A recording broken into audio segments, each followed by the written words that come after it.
Assalamualaikum warahmatullahi wabarakatuh.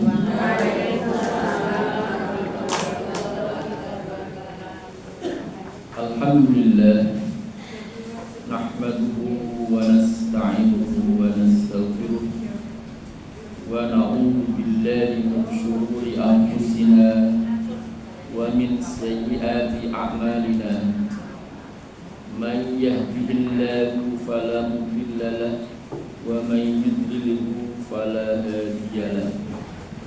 Asyhadu an la ilaha illallah wahdahu la syarika lahu wa asyhadu anna Muhammadan abduhu wa rasuluhu la nabiyya wa la rasula ba'dah. Qala Allah ta'ala fi kitabihil karim wa huwa asdaqul qailin wa ma yantiqu 'anil hawa in huwa illa wahyun yuha.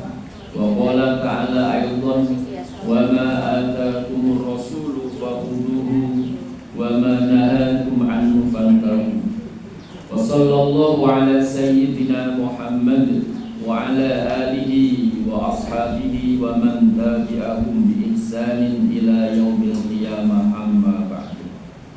Baiklah ibu jamaah yang dirahmati Allah, kalau tidak salah kita masih di bab 7 yakin dan tawakal ya? Atau sudah bab 8? Masih bab 7 ya? Bab 7 yakin dan tawakal, tapi hadisnya yang kedua. Hadis yang kedua. Hadis yang kedua bab yakin dan tawakal. Kalau halamannya itu halaman 56 kalau halamannya. Anil Bara' bin Azib gitu kan ya. Betul ya? Ya, kalau enggak ya dulu apa ya. Kalau enggak berarti masih hadis pertama. Jadi gini aja, kita ulangi lagi bab yakin dan tawakal. Bab yakin dan tawakal, mungkin saya agak lupa hadis pertama sudah atau belum gitu kan ya. Baik, halamannya 55 gitu. Halaman 55. Kalau yang dulu buku diserahkan ke kita ya, kan ringkasan Riyadhus Shalihin. Jadi tidak semua Riyadhus Shalihin, tapi hanya ringkasannya saja. Baik, ibu-ibu yang dirahmati Allah, an Abi Hurairah, dari Abi Hurairah radhiyallahu anhu, anin Nabi, dari Nabi Muhammad sallallahu alaihi wasallam. Dari Abu Hurairah dari Nabi kita Muhammad sallallahu alaihi wasallam. Qala, berkata Nabi, yaqulul jannata, masuk al jannata, ke surga, aqwamun, beberapa kaum, beberapa orang maksudnya itu ya, afidatuhum, yang hati mereka mithlu, seperti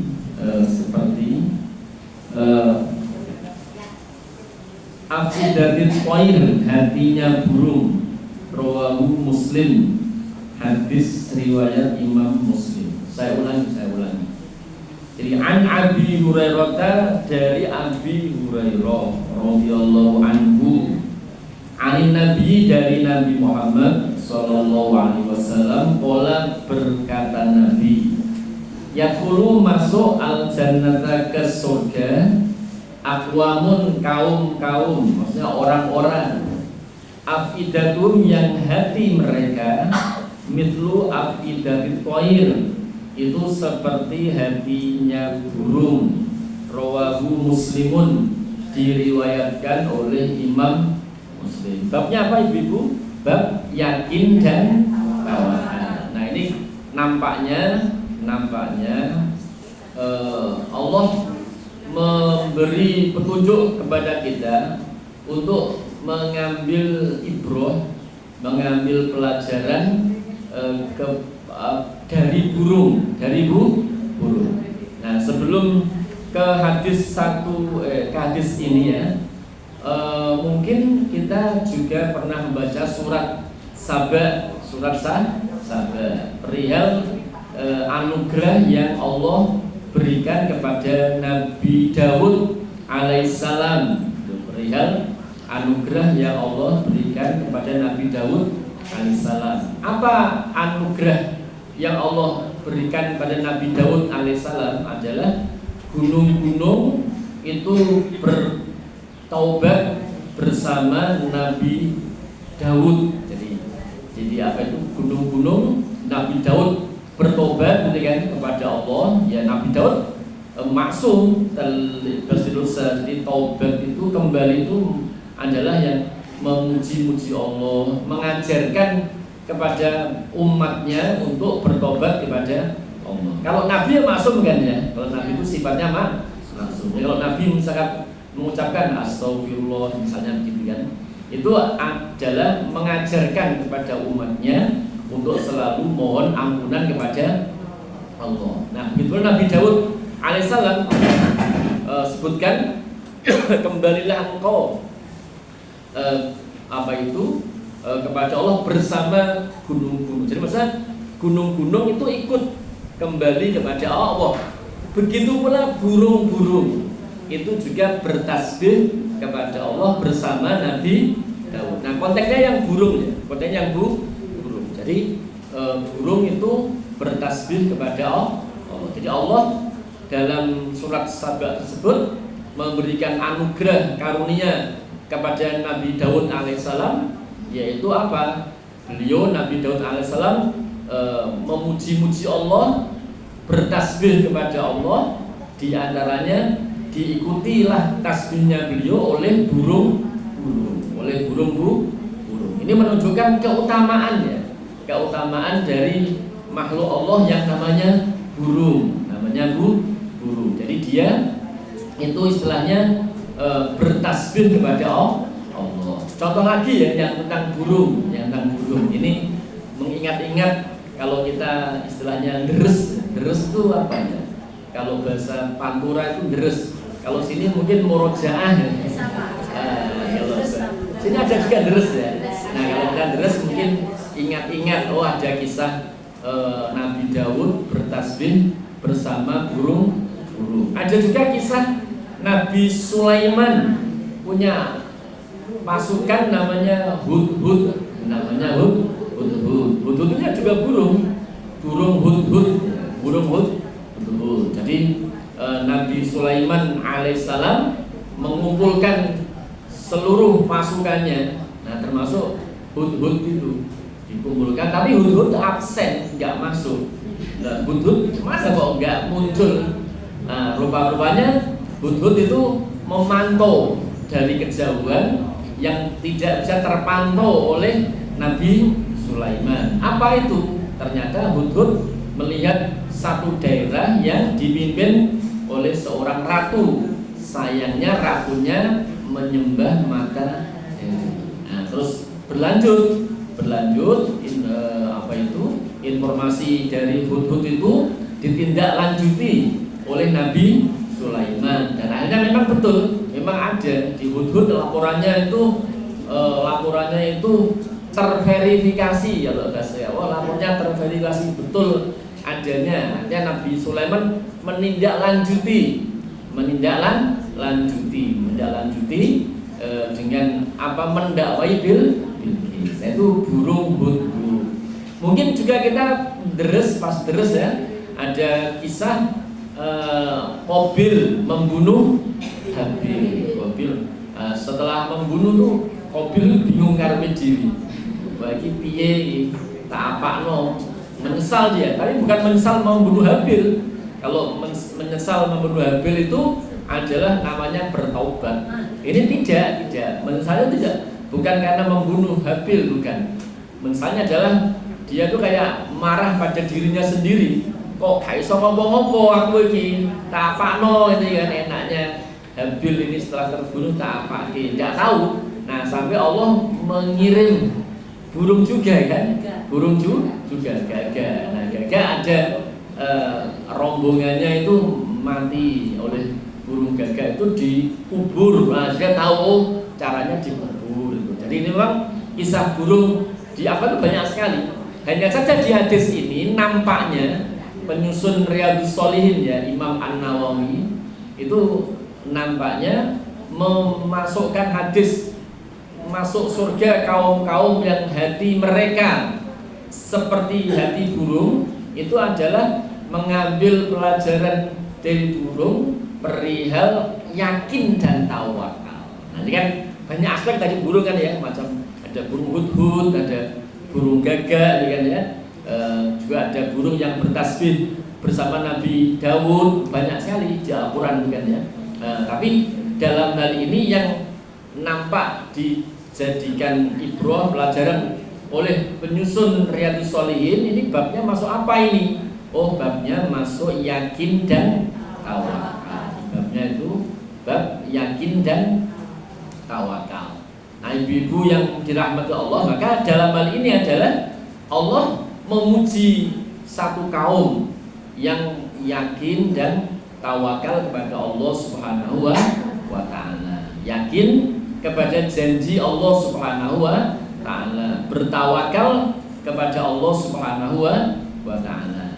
Nah, jadi tawakal itu istilahnya adalah tidak bisa dilepaskan dari ikhtiar. Tawakal itu tidak bisa dilepaskan dari ikhtiar. Nah, jadi ikhtiar itu usaha itu memang perintah dari syariat, Misalkan Allah menyebutkan fantashiru fil ardi, bertebarlah kalian di muka bumi. Nah, jadi kalau begitu memang disyariatkan oleh Allah kepada kita untuk bertebaran di muka bumi. Konteksnya apa? Mencari maisha.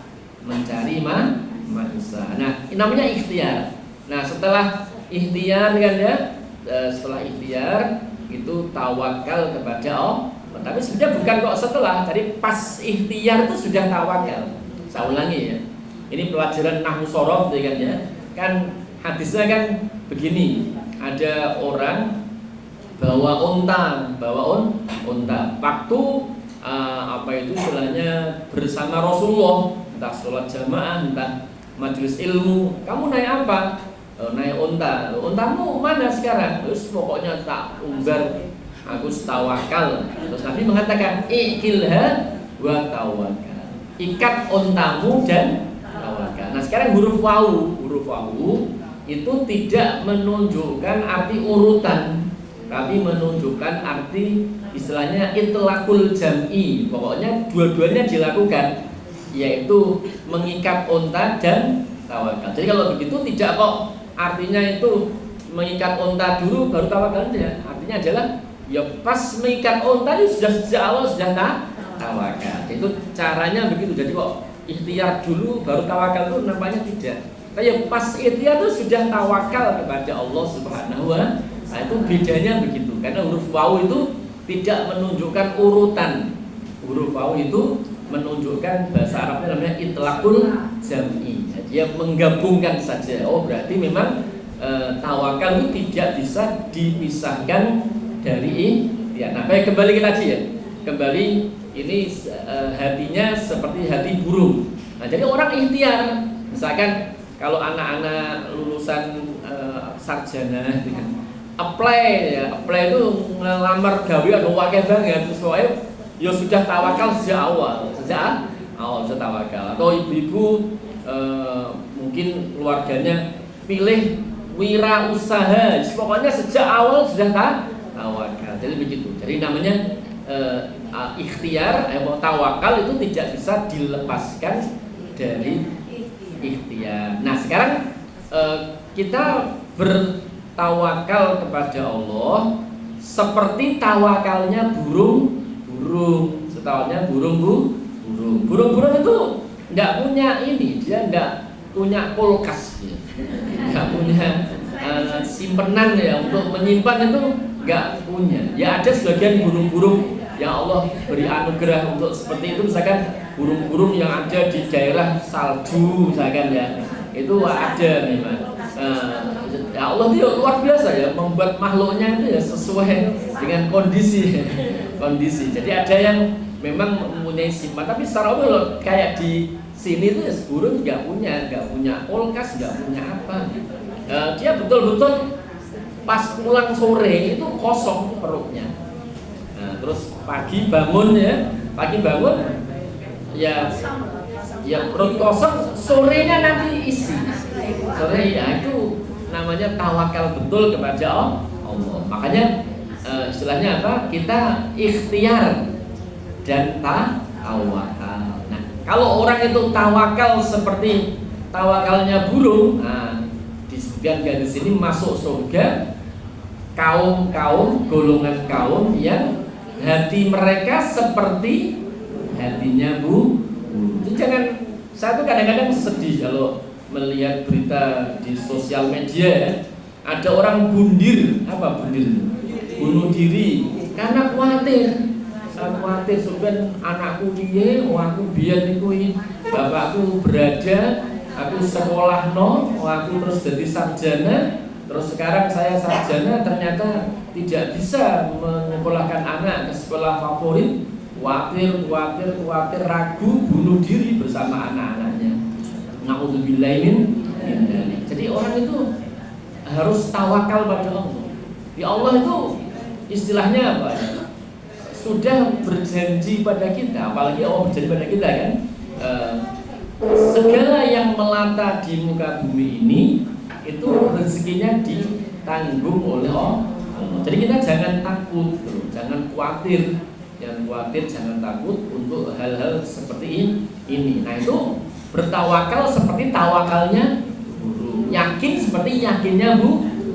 Nah kalau orang itu yakin, tawakal seperti yakin dan tawakalnya burung, itu disebutkan gadis yang pertama ini ya, dia masuk surga kaum-kaum yang hati mereka seperti hatinya burung. Nah tadi dalam hal apa? Yakin dan tawakal.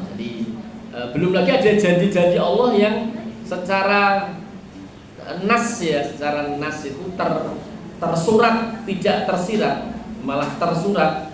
Allah menjanjikan untuk kita jalan keluar, Allah menjanjikan untuk kita rezeki yang datang dari arah yang tidak terduga.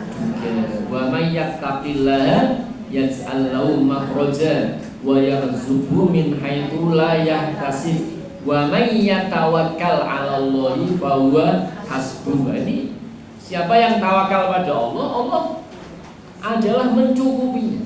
Wa may yatawakkal 'alallahi fa huwa hasbuh. Allah akan menunaikan urusannya. Innallaha balighu amri. Jadi kita jangan putus asa. Ibu-ibu pernah enggak lihat burung itu, wah saya seharian mencari biji-bijian enggak ketemu nih, saya tak nabrakkan bus saja biar mati, ya enggak ada. Burung kok begitu enggak ada. Makanya kalau ada berita-berita orang bundir karena masalah ekonomi itu, ya Allah sedih sekali rasanya kan, sedih sekali. Namanya dia itu tidak punya keyakinan, tidak punya ketawakalan kepada Allah Subhanahu wa Ta'ala. Nah, kita hendaknya istilahnya dalam hadis ini ya diperintahkan oleh Allah untuk yakin dan tawakal, yakin dan baik gitu ya. Nah, tapi sekali lagi tadi ya, tawakal itu tidak bisa dipisahkan dari ikhtiar, Jadi tawakal itu satu keharusan, satu kewajiban. Istilahnya syariat adalah syariat. Di tawakal itu syariat. Dan kita harus memang bertawakal kepada Allah Subhanahu wa Ta'ala. Sebab tawakal itu adalah syariat Allah Subhanahu wa Ta'ala. Jadi usaha udah piye sok ben urusane sing gawe urip gitu ya. Pokoknya tugas saya adalah ikhtiar. Nah, kalau ikhtiar itu syariat, berjuang itu syariat, berjuang syariat, ikhtiar syariat. Kalau dapatnya berapa itu bukan urusan kita, Kadang-kadang juga begini, saya itu punya teman ya, sekolah zaman dulu, ada yang pinter, ada yang nggak pinter. Ya ini saya cerita yang nggak pinter. Itu kalau maju ya namanya anak zaman dulu ya, disorai koncone, wah ra iso to. Jadi kayak dibully ya zaman dulu. Zaman dulu orang yang anak biasa, zaman dulu dibully biasa. Kalau sekarang wah langsung problem ya. Namanya generasi strawberry. Wah itu temen tuh ya dilok-loki koncone, kalau maju nggak iso. Lho saiki sugih banget sing gawe ning ngelok-ngelokke kalah kabeh. Nah, jadi ya memang itu istilahnya garisnya dari Allah Subhanahu wa taala. Nah, memang ya begitu. Makanya kita ini harus tawakal pada Allah, yakin tawakal pada Allah, tentunya adalah juga yakin akan garis yang Allah tetapkan untuk kita yang ada di Lauhul Mahfuz. Itu kita begitu. Jadi kita pokoknya ikhtiar saja dan menerima dari apa yang Allah berikan pada kita. Jangan sampai kita itu putus asa. Makanya ada ayat-ayat jangan putus asa dari rahmat Allah. Satu. Yang kedua adalah rahmat Allah itu luas sekali. Nah ini kan orang putus asa ya dari rahmat Allah yang luas. Itu ibaratnya itu dia tuh menghadiri pengajian di lapangan. Lapangan wombone sapol-poli. Wedi gak untuk tempat duduk.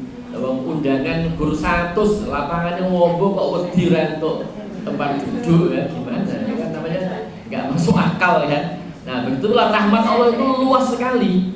Rahmat Allah itu sangat luas sekali. Allah janjikan rahmatnya untuk hamba-hambanya.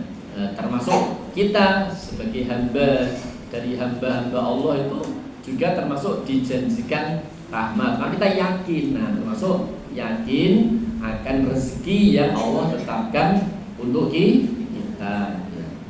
Kalau orang itu nggak punya tawakal, ya mau ya kemerungsung di sini kemerungsung. Jadi dia ya kasihan juga kan orang kok ini ya takut akan sesuatu yang tidak terjadi. Mengapa kok kita akan terjadi? Ya kan Allah kan sudah menggariskan masalah rezeki. Jadi tugas kita itu ikhtiar saja. Hanya yo isone apa? Isone ya tadi ya ngelamar-ngelamar jadi karyawan enggak apa-apa. Misalnya wirausaha enggak apa-apa, gawe kue kecil-kecilan enggak apa-apa, jualan di depan enggak apa-apa. Itu karena adalah rezeki yang Allah berikan kepada kita dan tetap tawakal. Memang kadang-kadang Allah yang menguji. Betul-betul ujian itu memang nampak sekali. Wajah bakul bengi-bengi maghrib hujan terus. Ya memang ya ujian dari Allah. Akhirnya jam 10 kayaknya saya tunggu tenan. Ya enggak apa-apa dia. Besok lah ada. Besok lah. Lu kan besok enggak ada ya enggak apa-apa. Model entek ya piye neh mencangkat entek. Nah kan terus gimana? Mergawe ning orang kan gitu. Jadi pokoknya tawakal saja kepada Allah Subhanahu wa taala. Tugas kita tuh hanya ikhtiar. Hanya ikhtiar. Pokoknya tangan kita gerakkan, Insya Allah rezeki itu Allah akan datangkan. Nah, jadi sekali lagi ikhtiar itu satu tugas syariat. Nah, syariat bahwa Allah memberi rezeki, memberi umur itu adalah akidah, adalah keyakinan, dan pasti akan Allah beri, tidak usah khawatir ya. Nah baik itu ya. Jadi jangan sampai tadi ya bundir ya, jangan sampai itu tidak ada kok burung burung putus asa. Wah aku nyari biji padi nggak ada semuanya, nabrak bis saya, nggak ada. Nah baik kita lanjutkan. Nah kalau bisa seperti itu dijamin oleh Allah surga. Nah kita lanjutkan. Anil Bara' bin Azib, dari Bara' bin Azib radhiyallahu anhu qala berkata Bara' bin Azib, qala Rasulullah, bersabda Rasulullah sallallahu alaihi wasallam, ya fulan, wahai fulan, idza awaita ila firashika, kalau kamu ya kalau bahasa Jawa mapan di tempat tidurmu, beranjak ke tempat tidur mapan ya, fakul maka katakan olehmu wahai Bara' bin Azib, katakan olehmu doa seperti ini, Allahumma aslamtu nafsi ilaik, ya Allah aku serahkan jiwaku kepadamu, wa wajjahtu wajhi ilaik, dan aku hadapkan wajahku kepadamu, wa fawwatu amri ilaik, dan aku serahkan urusanku kepadamu.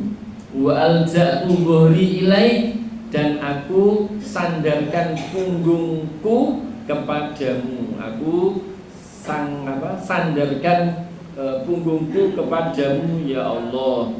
Rohbatan, dengan rasa harap.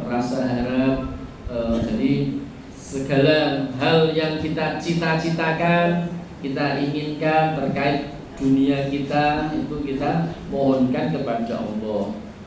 Berharap, tapi juga ada takut kepada Allah. Maksudnya kalau sampai melanggar. Warohbatan, berharap dan takut ilaika kepadamu. La malja'a, tidak ada tempat perlindungan, wala manja, dan tidak ada tempat keselamatan, minka, darimu ya Allah, illa ilaik, kecuali kepadamu. Amantu, aku beriman, bi kitabika, dengan kitabmu, alladzi anzalta, yang kau turunkan, wa nabiyika, dan beriman kepada nabimu, alladzi arsalta, yang kau utus. Fa innaka, maka sesungguhnya engkau wahai Bara' bin Azib, fa innaka, maka sesungguhnya engkau wahai Bara' bin Azib, in mitta, jika engkau mati, min lailatika, dari malammu ini. Jadi pas tidur membaca doa tadi. Tapi kalau nggak hafal basa Jawa. Intinya ya Allah, kula pasrah jenengan, kula ngadep jenengan, kula bersandar kan jenengan, kula iman kalih kitab jenengan, kalih nabine jenengan, wonten keselamatan, wonten tempat perlindung kejaba kalih jenengan. Enggak apal Arabnya enggak apa-apa, adalah bahasa Jawanya. Bahasa Jawanya memang boleh, enggak apa-apa. Jadi Allah itu kan memberi kepada kita, itu adalah bahasa yang bermacam-macam. Itu tanda-tanda kekuasaan Allah. Wong Arab ngapalno yo angel. Nek santri yo kulino ngapalno ya enggak apa-apa. Kalau wong Jawa ya sudah pakai bahasa Jawa. Tapi kalau ande apal ditulis ini bagus juga, atau buka kitabnya itu juga lebih bagus. Tapi tadi ya ande gak apal tenan, kitabnya ora ketok, minus wakeh gitu kan ya. Ya udah, enggak kacamata gue ora ketemu sisane. Ya udah diangen-angen tadi, dieling-eling. Oh, pokoknya itu intine nyerahke awak ke Allah Subhanahu wa taala. Terus menyatakan keimanan pada nabi, pada kita, menyatakan tidak ada keselamatan dari azab Allah kecuali kepada Allah. Nah, kalau kita mengucapkan itu pas beranjak ke tempat tidur kan ya, di fa'innaka, maka sesungguhnya engkau wahai Bara' bin Azib, in mitta, jika engkau mati dalam keadaan tadi ya, min lailatika, dari malammu ini, minta engkau mati alal fitrah, mati di atas fitrah. Fitrah itu adalah asal penciptaan. Maksudnya apa? Asal penciptaan kita itu adalah tauhidullah, mengesahkan Allah. Jadi kalau orang itu kok tidak tauhidullah, tidak mentauhidkan Allah, itu berarti dia keluar dari fitrah. Jadi fitrah kita itu memang mengesahkan Allah. Jadi kalau tidak mengesahkan Allah, mentauhidkan Allah, itu adalah keluar dari fitrah.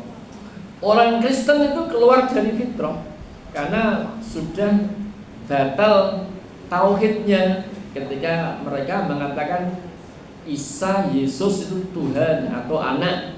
Itu sudah tidak sesuai fitrah. Orang Yahudi juga begitu, tidak sesuai fitrah. Orang Yahudi yang di kota Madinah itu dulu ada dari mereka yang istilahnya apa? Dari mereka yang menuhankan Uzair. Nah, itu tidak sesuai fitrah. Fitrah itu tauhidullah.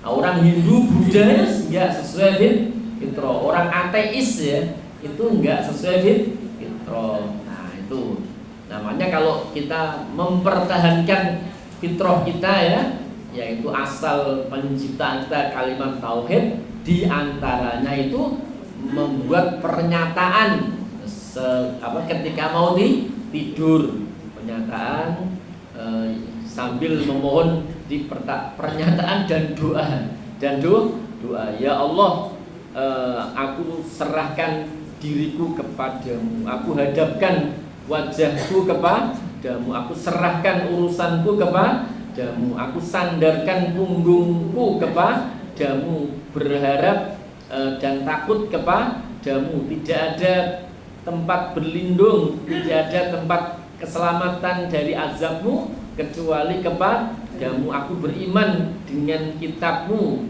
yang kau turunkan, aku beriman pada nabimu yang kau utus. Nah, wahai Barok, kalau kau mengatakan yang seperti itu, fa innaka in mitta min lailatika, kalau kau mati di malammu itu, tapi pas mengucapkan itu tadi ya, mitta alal fitrah, engkau mati di atas fitrah. Wa in asbahta, dan kalau pagi-pagi kamu bangun ya, asobta khairah, kamu mendapatkan kebaikan. Kalau kamu masuk pagi, ternyata bangun, ternyata saya urip ya kan.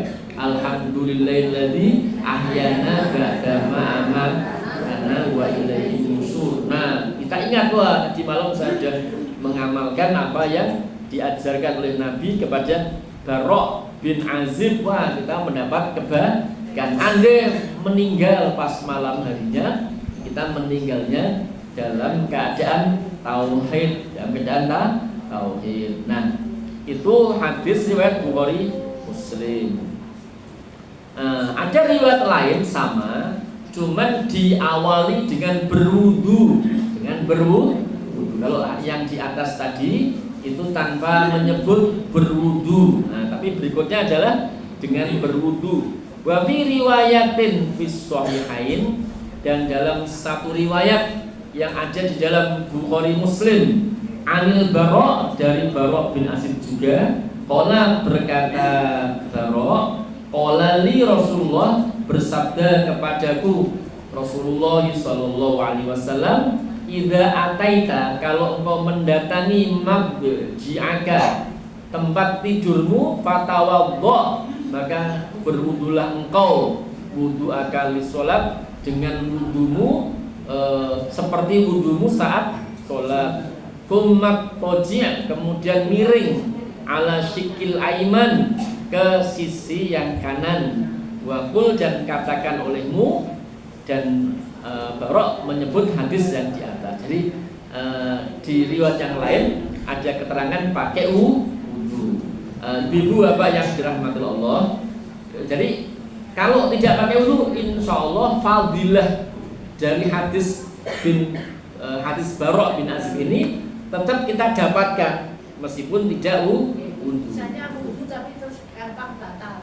Nah ya kan, itu ada hambatan. Kalau ibu-ibu ya, misalnya ngunjuk misalnya susu yang banyak kandungannya, mau ngentat-ngentut, ya itu wudu terus itu ya, itu ya capek. Saya tuh dulu begitu pas haji itu bareng sama bapak-bapak yang punya apotek. Mas, kok aku ngentutan ya Pak? Lo sampai nih sekali itu loh Pak, ngombe susu diabetasol. Oh, marah itu Pak. Saya jadi dapat ilmu juga. Ya kalau pas saya Jumatan tuh saya nggak minum, hari Kamis nggak minum diabetasol. Lepas ngimami ya kebelet entut. Tapi kadang-kadang dulu tuh iya aku loro apa kok ngentutan. Nah, ternyata dikasih ilmu sama bapak tadi. Nah, makanya sekarang kalau pas ngisi maghrib gitu ya, itu biasanya tidak minum diabetes. Apalagi Jumat itu sudah tidak. Jumat itu kan khotbah lama ya, itu ya berat sekali. Nah, jadi gitu. Nah, ada hambatan. Tapi begini ya, memang sebenarnya ada fikih-fikih yang nampak sekali fikih itu memang cocok untuk lansia. Misalnya kalau kita ini kan sudah lansia, misalnya beser, Itu kan butuh pembahasan fikih. Nah, intinya begini ya. Fikih-fikih untuk lansia itu adalah al-masyaqqah tajribut taisir. Maksudnya apa? Kesulitan itu mendatangkan kemudahan. Itu begitu. Al-masyaqqah tajribut taisir. Nah, jadi kesulitan itu mendatangkan kemudahan. Tapi ada riwayat perihal sahabat Nabi yang dia tuh istihadhah, sahabat Nabi istihadhah. Nah, kemudian mengeluh kan, wah capek betul ini kan ya. Nah, terus Nabi memberi petunjuk bahwa dia hanya ganti daleman itu pas mau sholat. Tapi ternyata setiap mau sholat perintah Nabi begitu, pas mau sholat ganti daleman. Nah, adapun nanti pas sholatnya itu kok keluar lagi, nah itu nggak apa-apa. Nah, tapi setiap ini kan, setiap sholat ganti. Memang saya juga lihat ada beberapa kiai yang ya kiainya itu ya istilahnya ahli fikih. Misalnya beliau dulu itu alumni Madinah, itu ada kiai alumni Madinah, sudah sepuh. Itu ternyata tak diamati oleh orang itu memang beliau tuh selalu membawa sarung di mana-mana kalau perjalanan terutama itu, dan sarungnya tuh hanya dipakai untuk sholat saja. Setelah sholat diganti lagi. Oh, ikhtiar.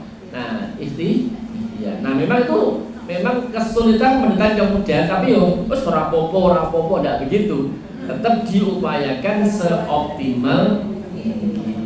Jadi tapi tetap usaha ikhtiar kebersihannya itu seoptimal mungkin. Nah, baik gitu ya. Nah, tadi misalkan uang total itu dan total ya pokoknya wudhu terus beranjak ke tempat tidur,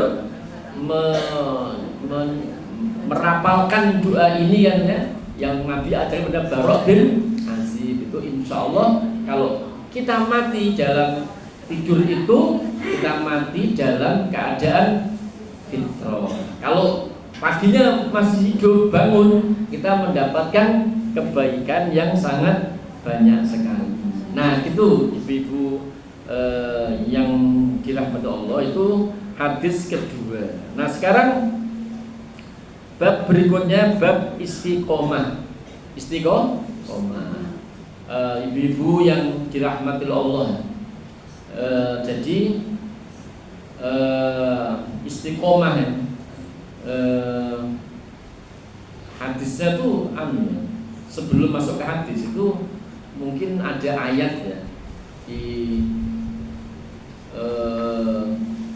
innalladzina qalu rabbunallahu tsumma istaqamu tatanazzalu 'alaihimul malaikatu alla takhafu wa la tahzanu wa abshiru bil jannati allati kuntum tu'adun.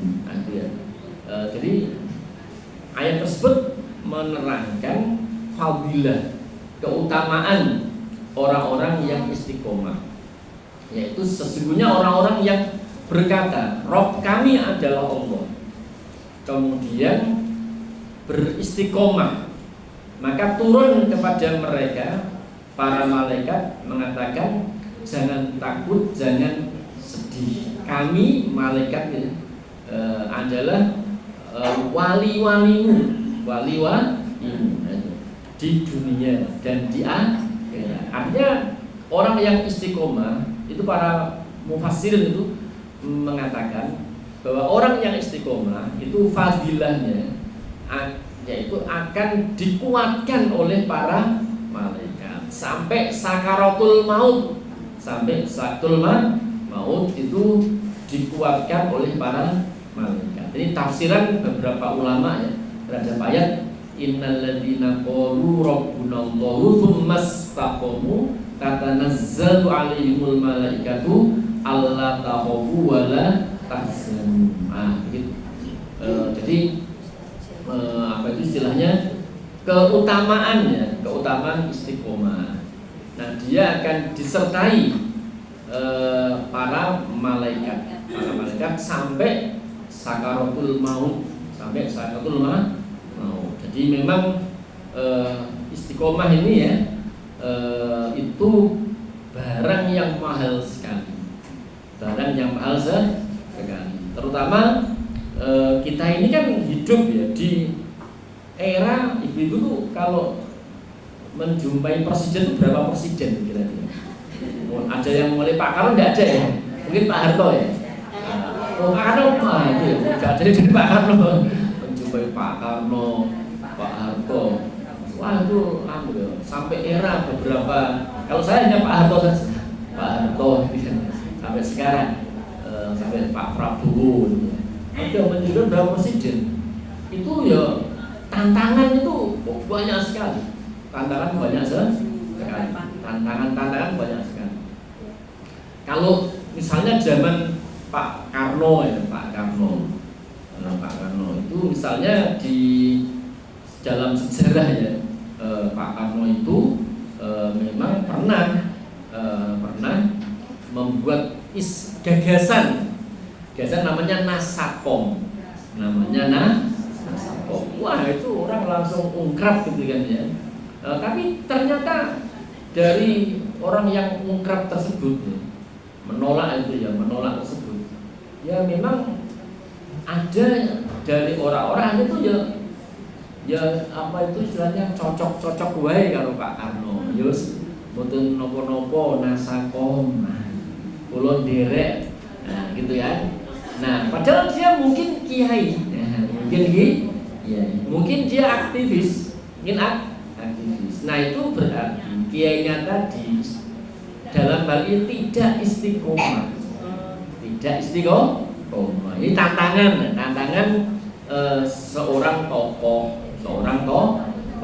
Dia istiqomah itu diuji betul oleh Allah Subhanahu wa Ta'ala. Itu kita ya harus istiqomah. Misalnya zaman Pak Harto, pertama ujian berat zaman Pak Harto itu kalau pas Pak Harto deket sama Habibie nggak problem. Tapi pas sebelumnya Pak Harto dekat sama LB Murdani, wah itu problem. Ini banyak orang juga, banyak kiai-kiai itu ya, ustaz-ustaz itu ada, pokoknya Pak Harto Semelu. Nah itu namanya tidak istiqomah. Nah itu kalau istilahnya gambaran deskripsi istiqomah terkait apa? Ya terkait kehidupan politik. Politik itu kayak begitu istiqomahnya. Zaman Pak Harto juga begitu. Pak Harto itu istilahnya di sebelum Menteri Agama sekarang itu ya, Pak Nasaruddin Umar itu ya, itu zaman Pak Harto sudah ada gagasan untuk Natal bersama, itu sudah ada. Pak Hamka menolak, beliau istilahnya aku ora dadi ketua MUI ora apa-apa. Itu namanya istiqomah. Istiqomah itu begitu. Dia adalah konsisten. Nah ini justru makna yang ingin saya sampaikan. Biasanya adalah orang memaknai istiqomah satu sisi itu asik dalam beramal. Kan istiqomah ada ibu istiqomah Senin Kemis ya itu bagus juga, itu juga istiqomah. Tapi dalam konteks mendawamkan amal, nah itu juga dimasukkan oleh beberapa ulama itu istiqomah juga, sehingga disebutkan amal yang paling disukai oleh Allah adalah amal yang dawam, meskipun sedikit. Nah, itu istiqomah juga. Nah, tetapi tentunya yang pertama tadi adalah sikap hidup ya dalam beberapa era ya. Wah itulah makna istiqomah yang utama. Dia tidak bergeser dari prinsip-prinsip yang sifatnya di dalam bahasa ilmu akidah namanya sawabit, hal-hal yang tidak bisa dirubah-rubah. Nah, dia istiqomah dalam perkara-perkara yang sawabit, perkara-perkara yang tidak bisa diubah-ubah. Nah, itu namanya keistiqomahan di situ. Wah, itu istilahnya apa? Betul-betul ujian. Misalnya lagi ya, contoh lagi. Tadi kan dalam kehidupan politik, dalam kehidupan pergaulan juga begitu. Pergaulan seperti itu. Ada anak ya dari pondok, wah dia ning pondok kan, namanya di pondok kan ya, namanya di pondok, dia ya ibadahnya terjaga ya, akhlaknya terjaga. Nah, terus dia harus keluar dari lingkungan pondok seiring waktu kan, dengan pondok, maka dia bergaul dengan orang-orang yang macam-macam. Nah, kemudian dalam menjalani kehidupan yang hanya dia bergaul dengan lingkungan yang macam-macam, nilai-nilai kepondokan yang dianutnya, yang sudah kulino itu hilang. Dia malah melu pergaulannya tadi. Nah, itu berarti dia gagal dalam konteks istiqomah. Istiqomah itu seperti itu. Banyak itu ya. Saya itu ya juga pernah ketemu sama guru olahraga perempuan. Ternyata itu guru olahraga perempuan itu tadi, ya dia pokoknya ngikutin kerjaan kemana. Tapi dia alumni pondok. Ini alumni pondok dan pondoknya merugi. Kan kurang apa merugikan ya? Akhirnya kembali ke orang.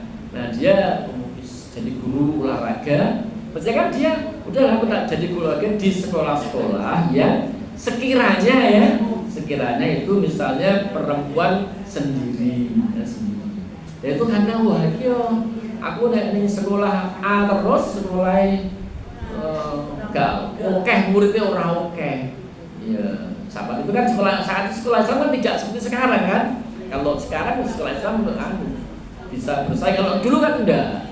Hanya yang bersangkutan tuh milih sekolah negeri. Hanya kan dia pakai pakaian ya seperti orang umum tadi, ya ngajar umum, ya lanang perempuan. Padahal dia di sekolah Islam sudah enak. Sudah enak itu maksudnya apa? Ya memang nek sekarang disendirikan kan putri sama putri. Tapi putra sama putra, misalnya dia guru yang putri. Nah, yang putri. Tapi karena wah nek kono itu untuk kelas wakeh, milih ya itu namanya tidak istiqomah. Karena istiqomah untuk hal itu mahal sekali. Makanya kan ujian. Jadi istiqomah yang makna pertama yang lebih ke keteguhan dalam memegang prinsip-prinsip agama yang sifatnya sawabit.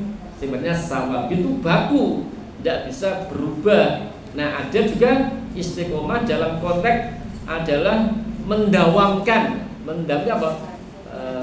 Mengajikan amal meskipun sedikit. Nah, itu dua-duanya. Jadi maknanya dua-duanya. Jadi tidak hanya yang mendawamkan amal, tapi juga prinsip itu jauh lebih penting.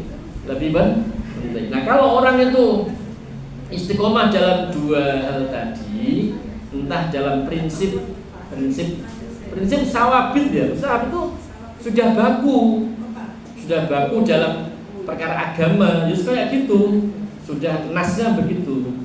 Nah, dan dia tidak berubah dari sawabitnya itu kan, itu namanya istiqomah.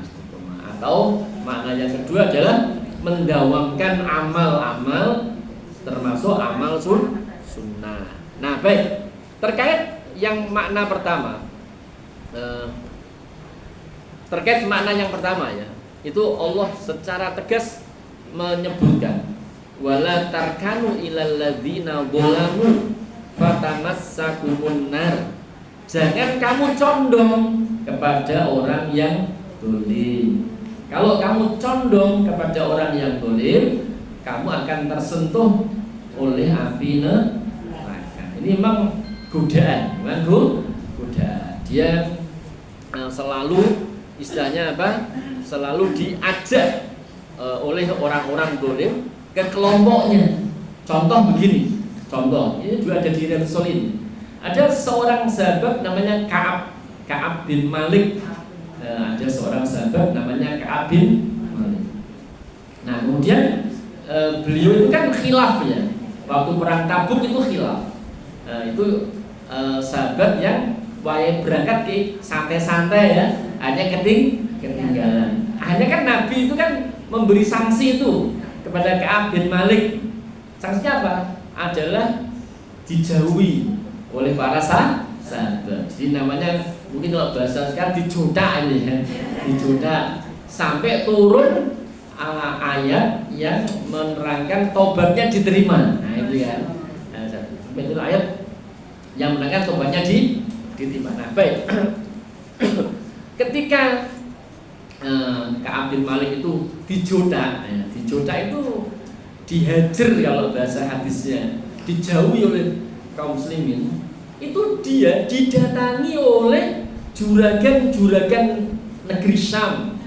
Juragan Syam itu maksudnya apa? Orang-orang yang menjadi kaki tangan Romawi. Ya, orang jadi kaki tangan Romawi. Tentunya Romawi saat itu Heraklius kan, itu kan memang ya memusuhi Islam memang. Nah dia ditawani, kowe nek gelem melu aku, wah kehidupanmu tak jamin. Wah ini ujian dari Ka'ab bin Malik. Aku sedang dijodak karo sahabat-sahabat Nabi, kok aku ditawani oleh orang Romawi. Nah kalau dia tidak istiqomah, dia memilih melu Romawi. Nah itu namanya tidak istiqomah. Tapi ini Ka'ab memilih jalur istiqomah. Kan ada orang aja kan menerima ya, menerima itu kayak mungkin ibu pernah melihat di YouTube namanya pendeta Saifuddin gitu ya. Itu kan guru pondok ya, guru pondok. Ada kunjungan gereja, dia mungkin ada dialog itu ditawani macam-macam. Hanya dia pilih melu gereja wae, duitnya luwih akeh. Ning pondok ada ustaz yayasan sithik gajine mending melu iki ya gitu ya. Nah itu namanya tidak istiqomah. Ada contoh, ada hafid Quran, kalau tidak dari kalangan tabi'in, ada hafid Quran. Nah dia itu sudah hafid Quran, dia ikut perjuangan kaum muslimin ya, istilah apa ya perjuangannya itu kan diantaranya jihad fisabilillah. Nah jihad berhasil itu kan ya, kemudian istilahnya ya wilayah tersebut yang dulunya non muslim kebetulan Kristen itu menjadi wilayah kaum muslimin. Nah dia di situ gitu. Nah rupa-rupanya ketika dia di tempat itu ya ada gadis lewat atau dia lihat dari atas, saya agak lupa. Kalian lihat dari atas. Wayune sapoli. Wayune sapoli. Tapi kok anaknya pendeta? Kok anaknya pendeta? Nah, dia ternyata istilahnya jatuh cinta. Itu bukan jatuh cinta ya, namanya nafsu. Dia nafsu. Dia datangi. Pendetanya nggak mau. Ini mujahidin ya, mengalahkan wilayahnya, sekarang wilayahnya dikuasai kaum muslimin, kok melu apa kok arep ngepek bojo anakku, aku ora itu, kecuali syaratnya masuk Kristen. Nah ternyata mau ada hafid Quran dan Quran itu namanya tidak istiqomah. Jadi istiqomah dalam sikap itu penting sekali. Nah penting sekali. Jadi kayak Pak Hamka dulu kan mundur dari ketua MUI karena tidak mau merayakan Natal bersama, itu adalah bentuk sikap-sikap istiqomah dari ulama-ulama kita ya, ulama-ulama kita. Nah kita tidak merindukan pemimpin-pemimpin kita yang istiqomah dalam prinsip, selain juga istiqomah itu tadi dalam hal mendawamkan amal. Jadi kalau yang prinsip tadi ya, wala tarkanu ilal ladzina zalamu fatamassakumun nar. Jangan kamu condong kepada orang-orang zalim, lalu kamu akan disentuh oleh api neraka. Atau istiqomah yang ahabul a'mal gitu kan. Amal yang paling dicintai oleh Allah adalah adwamuha wa in qalla, yang paling ajik meskipun sedikit. Nah baik, nah itu istiqomah. Misalnya biasanya ini ya, kalau terkait gaya hidup tuh itu juga menyebabkan orang tuh tidak istiqomah. Maksudnya dulu mah susah, dia banyak ikut kegiatan keagamaan, banyak ikut ke masjid, terus wah supaya aktif lah ya. Nah, terus sampai ketika ekonominya naik, ya kumpulannya beda wah. Gitu, wah. Terus dia tinggalkan kegiatan-kegiatan yang mendekatkan pada Allah, ditinggalkan. Itu sudah tidak istiqomah. Jadi kalau orang istiqomah itu malaikat akan datang mengatakan jangan takut, jangan sedih. Kamu diberi janji oleh Allah, beri kabar gembira olehmu wahai malaikat kepada mereka jannah yang telah disediakan. Nah, begitu ya. Dan nanti dia akan bersama rombongan para malaikat menjadi Hizbullah, kelompoknya Allah itu orang-orang yang istiqomah. Nah, baik. Nah, ini hadis yang pertama. An Sufyan bin Abdillah, dari Sufyan bin Abdillah radhiyallahu anhu, qala berkata, qultu, aku bertanya, aku Sufyan ya bertanya, ya Rasulullah, wahai Rasulullah, qul, katakan olehmu wahai Rasulullah, li kepadaku, bil Islam, dalam al-Islam ini, kaulan satu ucapan, la as'ala anu ahadan ghairaka, la as'alu anu ahadan ghairaka, yang mana aku tidak akan tanya-tanya lagi kepada seorang pun selainmu. Rasul berpikir sejenak dan menjawab, qala, berkata Nabi, qul, katakan olehmu, amantu billah, aku beriman kepada Allah, tsumastaqim, kemudian istiqomahlah iman, terus menjaga prinsip-prinsip keimanan sampai akhir ayat. Nah, ibu-ibu yang dirahmati Allah, jadi begini ya, istilah sampai akhir hayat itu tadi kan ya, malaikat kalau yang ayat tadi ya, itu kan datang pas sakratul maut itu begini. Jadi saya tuh, ini pengalaman saya, pengalaman pribadi itu menunggu tuh 2 orang, tapi orang sudah sepuh semua, menunggu kematiannya di sakratul maut ya, saat-saat sakratul maut. Nah itu bingung juga saya tuh. Jadi orangnya itu ya pas malam harinya meninggal, saya itu nengok sore apa malamnya lah, jam habis isya itu nengok. Itu orangnya itu begini terus, satu. Nah terus itu pas agak sadar itu dia ngomong, ditawani. Nah Pak itu saya menangkap itu ada setan datang dari golongan jin untuk membujuk dia musyrik. Tentunya dimingi-mingi, kode ini somari. Terus makanya dia nggak mau, ingin cicok. Nah itu berarti memang godaan orang sampai mati, makanya istiqomah sampai akhir hayat. Dan itu saya coba tuh 2 kali. Saya juga tokoh ya, istilahnya apa, punya jamaah banyak. Ya pasti sadar terus ngomong, aku mau ditawari, ya tapi nggak tahu kan, namanya kan sudah sepuh ya tokohnya. Jadi kalau yang dikau nggak begitu jelas. Aku ditawari, aku gelem melu kelompok ya, aku kayak umur 1000 tahun. Wah ini ya, ini opo nih kan? Terus saya menyimpulkan ini bukan hadis tapi pengalaman pribadi. Itu memang betul kata beberapa ulama, memang setan menggodanya sampai akhir hayat. Nah, saya kaget dari bab ini lah. Corone piye ngelawan setan? Ya istiqomah sejak sekarang.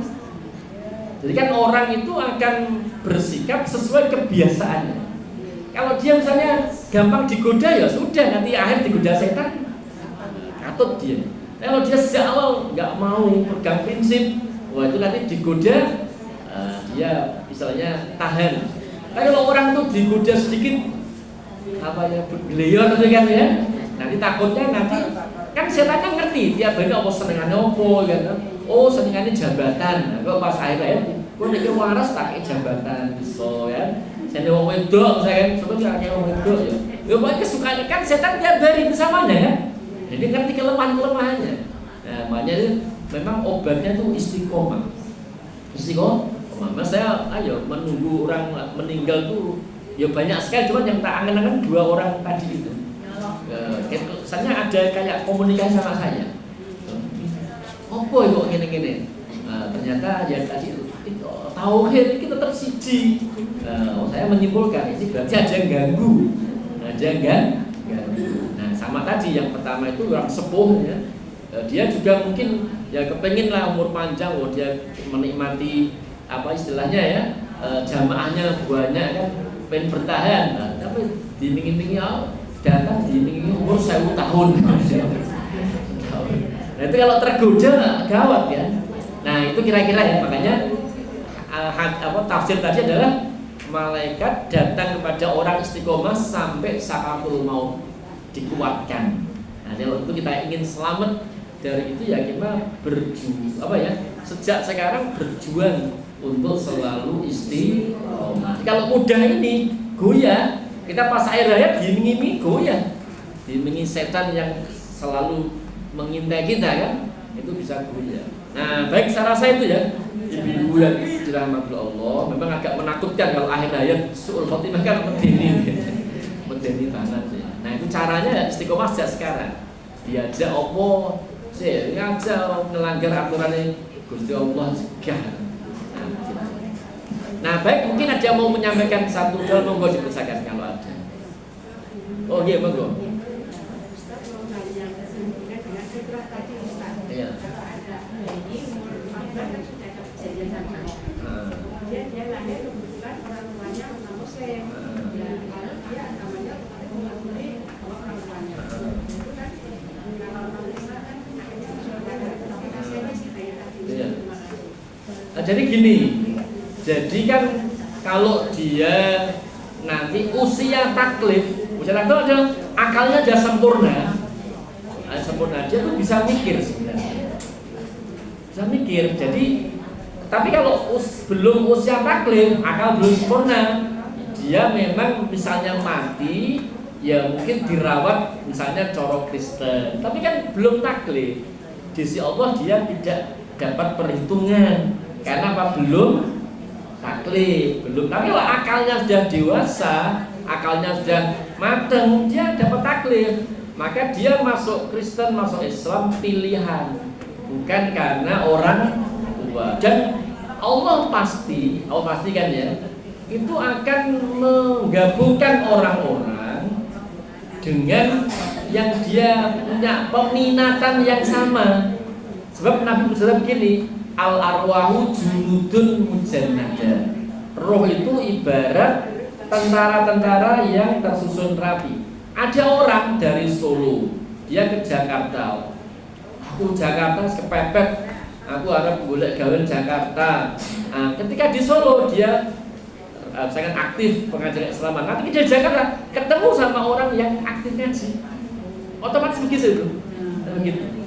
Tapi kalau orang dari desa, duwe sone pol ya, tapi anaknya tidak punya itikat baik, seringane di desanya mendem ya, main gaple, judi, terus ke kota ketemu bandar judi. Nah itu begitu. Nah kalau anak tadi mikir pasti Allah akan tolong dia ketemu siapa. Sebaliknya ada orang dididik dalam Islam, tapi dia nggak terikat, murtad dia. Kakaknya Pak Hamka itu ada jadi pendeta, ada kakaknya Pak Hamka dalam sejarah. Tadi dia Pak Hamka biografi itu, karena apa ya? Karena dia tidak seperti adiknya, seperti Hamka yang istiqomah yang jalannya ini, dia mungkin melu londo, hidupnya kepenak, dia yang diam itu, ya ketemu juga. Jadi ada yang dididik di keluarga ulama kan, ada didik di keluarga Islam, tapi dia pikirannya memang tidak Islam, ya dia misalnya menyimpang. Tapi ada orang di keluarga Kristen, Katolik, tapi dia pikir nggak benar, pasti Allah ketemukan dengan orang yang bisa membimbingnya, karena dia punya niatan. Jadi Allah akan dukung itu. Nah, enggak, kalau dia lahir di keluarga Kristen takdir. Tapi kalau dia masuk Kristen pilihan dia sendiri. Saya ulangi ya. Saya lahir di keluarga Islam. Bapak saya, ibu saya Islam. Terus saya memilih jalur Islam. Nah, kalau saya lahir di keluarga Islam itu takdir saya. Tapi saya memilih jalur Islam itu adalah pilihan. Jadi termasuk taklif. Jadi beda antara takdir sama taklif. Nah, orang tadi kan gampang Bu Dewi, saya kan gampang ya.